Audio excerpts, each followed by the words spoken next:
সুলাইমান। আচ্ছা বলুন তো, এরকম চমৎকার একটা পাখির গায়ের মধ্যে আপনি পানি মারছেন, আর সে পাখিটা ডানা ঝাপটে ডানা উল্টে আপনাকে স্বাগতম জানাচ্ছে, আপনার সাথে খেলছে, এবং আপনি যে তাকে গোসল করাচ্ছেন, এই বিষয়টা সে এনজয় করছে। এটা কি আমাদের সাথে হতে পারে? উত্তর হচ্ছে কখনোই না। কিন্তু পক্ষী মানব সুলাইমানের সাথে হতে পারে। সে পাখিদের ভাষা জানে, কাকাতুয়া, ময়না, টিয়া, এমনকি কাক, মাছরাঙ্গা থেকে শুরু করে বিভিন্ন প্রজাতির পাখির জন্য সে ভিন্ন ভিন্ন মৌখিক শব্দ উচ্চারণ করে, আর পাখিগুলো দৌড়ে এসে তার হাতে বসে যায়। এই এক বিরল যোগ্যতা আল্লাহ তাআলা তাকে দান করেছেন। যুবক সুলাইমানের এই যোগ্যতা দেখে নবী হযরত সুলাইমান আলাইহিস সালামের কথাও মনে পড়ে যায়। যদিও তিনি আল্লাহ প্রদত্ত বিশেষ জ্ঞানী ছিলেন, পৃথিবীর সকল জীব জন্তু এমনকি জিনজাতিরাও পর্যন্ত তার অনুগত ছিল, কিন্তু বর্তমান জামানায় এসে এভাবে পক্ষীকুলকে নিজের বিশেষ ভাষা বা শব্দ ব্যবহার করে আয়ত্তে রাখা, বশ মারানো, এটা এক নজিরবিহীন ঘটনা। আপনি সত্যি অভিভূত হবেন ইন্দোনেশিয়াতে তার গ্রামে গেলে। পুরো গ্রামব্যাপী অসংখ্য পাখিদের মিলন মেলা। এই সকল পাখি কিন্তু একজন বিশেষ ব্যক্তির সাথে বন্ধুত্ব করেছে বলে এই গ্রামে প্রতিনিয়ত আনাগোনা করে, আর সেই বিশেষ ব্যক্তিটির নাম হচ্ছে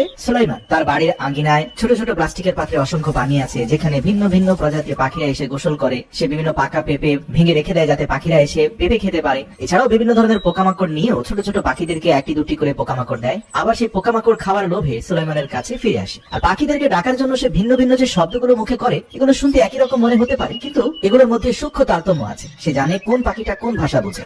দেখবেন যে সে ইন্দোনেশিয়ান ভাষায় কিভাবে পাখিদেরকে আকৃষ্ট করতে হয়, কি ধরনের শব্দ কোন পাখি পছন্দ করে, এই বিষয়ে মানুষকে পরামর্শ দিচ্ছে। সে প্রায় তার ভিডিওতে বলে থাকে যে সে এ পর্যন্ত বেশ কিছু মানুষকে পাখিদের ভাষা শিখিয়েছে, যারা এখন কম বেশি পাখিদেরকে আকৃষ্ট করতে পারছে। সবচেয়ে ইন্টারেস্টিং লাগে যে সে হাত উঠানো মাত্রই তার বিশেষ কিছু পোষা পাখি আছে, ময়না, টিয়া, এরা দৌড়ে এসে তার হাতের উপরে বসে যায়, এবং সেখানে থাকা মাংসের টুকরো বা বিভিন্ন ধরনের খাবার তারা খেয়ে আবার চলে যায়। এমনকি তার কিছু পাখি আছে যারা অন্তত 1 থেকে 2 কিলোমিটার দূরেও তার সিগন্যাল বুঝতে পারে, সেখান থেকে উড়ে এসে তাকে সাহায্য করে। কিছু ছোট পাখি আছে, এরা তার পোষা নয়, এরা অতিথি, কিন্তু তার পোষা পাখিরা সে অতিথি পাখিদেরকে সুলাইমানের ব্যাপারে অভয় দান করে বলেই এই নতুন পাখিগুলো দূর দূরান্ত থেকে এসে সুলাইমানের সেবা গ্রহণ করে, কারণ পাখিরা একজন আরেকজনের ভাষা বোঝে। দেখবেন কিছু কিছু পাখি এসে বিচিত্র ধরনের খেলায় মেতে ওঠে সুলাইমানের সাথে। এই যে চড়ুইটাকে দেখতে পাচ্ছেন, সে চিত হয়ে শুয়ে গেছে, সে কিন্তু অসুস্থ কোনো পাখি নয়, সে মূলত সুলাইমানের সাথে খেলছে। এরকম আন্তরিকতা এবং ভালোবাসা সুলাইমান দেখাতে পারে বলেই তার সাথে পাখিদের এতটা সখ্যতা, এতটা আন্তরিকতা। দেখুন, এই পাখিটা তার ডানার উপর থেকে নির্ভরশীলতা হারিয়ে পুরোপুরি সুলাইমানের উপর নির্ভরশীল হয়ে গেছে।